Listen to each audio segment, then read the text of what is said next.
We were recently just at PAX Unplugged, and we had an absolute blast. We got to meet so many awesome people, either in person or in general for the first time. We got to reunite with some friends of the channel, and meet a bunch of just really cool people. A fantastic time all around. There was so much to see and take in. And since getting home, we've been busily playing our spoils. We got a lot of games that we'll be covering, but today I wanted to take a few minutes and talk about 5 standouts so far. Our 10 games you should be playing video got a lot of positive feedback, so I want to do something in the vein of that. And we will be doing more in that specific format shortly, recommending games that we've given at least a 7 out of 10 or higher to. But today, these 5 games stood out to us so much, we're calling this games you have to play, because all of these are 8.5s or higher. They're that good. Let's just get right into it. First is Flip 7 from the Op. Flip 7 is quite simply the game that everyone should own instead of games like Uno, Phase 10, etc. Fast, ridiculous, but a lot of fun.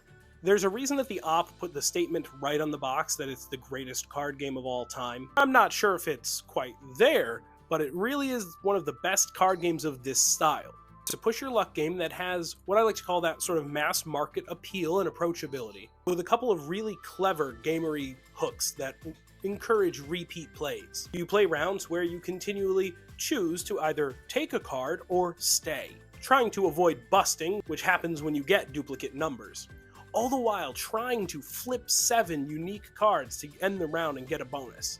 And all of the numbers indicate how many there are in the game: 12 12s, 11 11s, etc, etc. There's a little bit of counting, paying attention, but it's really subtle and nice. There are also action cards in the game that are in there to spice up the gameplay a little bit. And in a lot of games of this ilk, action cards can sometimes just be annoying. But here in Flip 7, it's a little different. I actually think they get the job done in having them actually being fun and interesting when you flip them.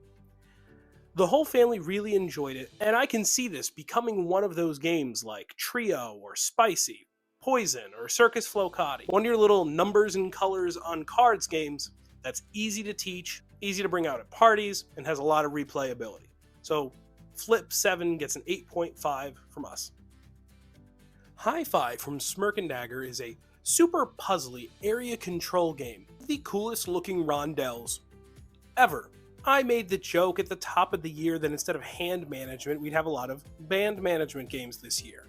And Hifi is a hand management game where you're playing as a band, making the B-side of an unfinished record. You're working on completing the tracks by efficiently placing cards and controlling the board, making clever scoring combinations. It's really thinky and ingenious, and you'll feel like you're working very hard on making the most effectual puzzle amongst other puzzles that the other folks around the table are trying to build themselves. The production of this game is absolutely wild. It elevates what's already a cool game into honestly fancy territory. If you're a gamer who loves vinyls or music in general, you have to check this out. I mean, even the rulebook is just dripping with these vibes. I love how much they're leaning into that theme, while also making a nice little reference to another one of Smirk and Dagger's popular games. This is also an incredible gift idea for folks who just love music in general. The game is something that really anyone could learn, teaches some mechanics that non-gamers may not be used to, all in just this one stellar looking package. Hifi is also an 8.5. River Valley Glassworks. I should probably lead this one by saying that the score I'm about to give is my score, because Kelly's score for this game is much higher. Spoiler alert, I don't want to say too much, but we will be revisiting this game shortly when we do Kelly's top games of 2024. But I'll still jump in quick and give you my thoughts. River Valley Glassworks from our pals at All Play bring just a phenomenal little drafting game where you're paying and drafting pieces of river glass in an ever-changing market. Also, just in general, this is a slight cheat because we didn't pick up River Valley Glassworks at PAX, we had just gotten it very shortly before. But it was heavily featured there, I saw tons of people playing it, and I felt like our excitement for the game fit this list, so sorry about the cheat. It counts. Trying to build patterns in your board all while efficiently trying to grow out and up in both variety and repetition of different glass colors. The game's incredibly balanced and feels a bit in the vein of other drafting games like Azul. Feels like a great welcoming game for folks. It was no surprise to me that this is from the same designers as Fleet, Three Sisters, French Quarter, and that whole lot. They have a tendency to make extremely clean, clever designs. River Valley Glassworks is no exception. This is the kind of straightforward, smooth experience that offers a lot of great decisions in a small table presence. It is also very approachable for new gamers. Absolutely love it, in the 8.5 as well. Kelp, Shark versus Octopus. From Wonderbow, or Wonderbow, my mistake, is simply a tour de force of how to make an asymmetric two-player game. I think it takes a little something special to make an outstanding, strictly two-player game, period. Some hook or depth to make a game exclusively at that player count be truly exceptional, while also making one that good that's also asymmetrical is always a massive achievement. Kelp does all that, but kind of maxed out. The level of asymmetry we're talking about here is incredible. You simply play as either the octopus trying to survive or the shark trying to eat the octopus. Both sides with wholly unique gameplay and rules. The shark is bag building with dice, rolling dice, manipulating the spatial puzzle, doing some light deduction, while the octopus is playing a hidden movement game with deck building. The game has incredible tension. Both sides are equally interesting and fun to play as. The artistry and components are absolutely top-notch. No surprise, we're going to be talking about Kelp again very soon. It is a nice healthy 9 for me. It's maybe growing to be higher than a 9. We'll talk shortly. So yeah, if you like two-player games, asymmetric games, or both, then Kelp is an absolute must check out. Okay, we have a huge disclaimer time. Core of Discovery from Off the Page Games is not available yet, and it'll be hitting retail in 2025. We were fortunate enough to have the awesome opportunity to pick up a copy of Core at PAX from a limited advanced supply that they had there to offer. It's based on the Manifest Destiny comics, which tells fantastic versions of the exploits of Lewis and Clark and their journey. The game itself is one of exploration through deduction and pattern recognition. You're going to embark on missions and explore the land, working to keep yourself healthy, full of supplies, and plenty of water. Man, what is it with me liking games where the resources are water? You'll traverse the board, removing terrain to reveal either resources, locations, or enemies underneath, which is part of this whole cool double layer board thing where you swap out different maps beneath without looking first. By its very nature, showing the board mid-play would be considered a bit spoilery, so I'm not going to do it. I really want to leave a lot of this game for you to discover yourself. The game is cooperative, but also thusly solo as well.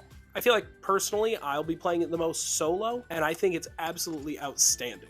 I'm just going to say, if you like games that are highly replayable, a word that I feel like I use a lot on this channel, that have multiple one-off scenarios, figuring out puzzles, managing resources, in general, if you or your game group like cooperative deduction games, touch of exploration, these are all boxes that this game is checking for you. And it's not available yet. But when it is, I highly recommend checking it out. It is, once again, a 9 out of 10 for me, with room to grow. And yeah, there's 5 awesome games that we picked up or saw played a lot at PAX. Games that you're really gonna have to check out now or check out as soon as you're able to. You know, and all in all, they're not just great games, but they're really great looking games. I don't even have the deluxe versions of River Valley Glassworks or Core, but it's crazy. They're all fantastic looking from the art down to the components. Flip 7 has a classic little retro thing going on, but the other 4 all too are just splendid in quality. Beautiful looking games. I want to give big thanks to the Op and Smirk and Dagger for the review copies of Flip 7 and Hifi. We really appreciate the support as always. Here are just some of the other games we picked up at PAX. Some you'll be seeing in videos very shortly. Some were just part of our haul for fun. Very happy to pick up the latest game from Happy Camper, Combo, the upcoming re-implementation of Indigo from Capstone Games, Butterfly Garden, Kittens vs. Corgis, and a couple Sashi and Sashi games that I've been dying to get my hands on for a while. And a couple nifty little solo RPGs. Really cool stuff. Again, PAX was great. These games were fantastic. We really hope you get a chance to check them out now, or in the case of Core Discovery, in the hopefully near future. If you have questions, or you've played any of these and you have thoughts, please tell us down below. Don't forget to like, subscribe, and as always, play board games like... Hey! I'm all packed and I'm all ready to go to PAX. Um, yeah, I really don't know how to tell you this, but we already went. We're back. What? What are you talking about? You didn't go to PAX without me, did you? And but besides, I don't think dogs are really allowed in there. Well, that's it. I am making sure I make my plans now. I am going to have a presence at PAX next time. Um, I I don't even want to know what you're thinking. Oh God. Oh goodness. Editing. Hey, Jeez, you scared me.